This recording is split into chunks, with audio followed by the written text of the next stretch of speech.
বাজার থেকে একঘেয়ে মাছ রোজই খাওয়া হয়, নয় কাতলা, নয় ইলিশ, নয় চিংড়ি, এইসবগুলো।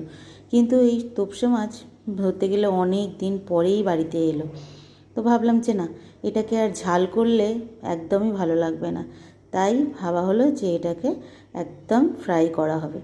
তো এই যে একদম সমস্ত কিছু বাটনা টান্না গুছিয়ে, আদা রসুন আর শুকনো লঙ্কা, সাথে কটা কাঁচা লঙ্কা, আর দিয়েছিলাম একটু ধনিয়া পাতা, সবগুলোকে একসঙ্গে মেখে আর আগে থাকতেই মাছটার মধ্যে একটু নুন, হলুদ আর অল্প একটু লেবুর রস মাখিয়ে রেখেছিলাম, যাতে এই আঁশটে গন্ধটা না ছাড়ে।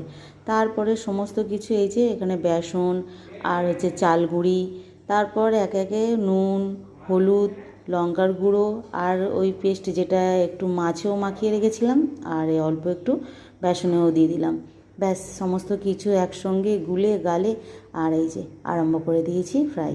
আর অনেকগুলোই মাছ সব একসঙ্গে খেতে গিয়ে তারপর খাওয়া দাওয়া মাথায় উঠে গেল, এইগুলো খেয়েই যেন পেট ভরে গেল।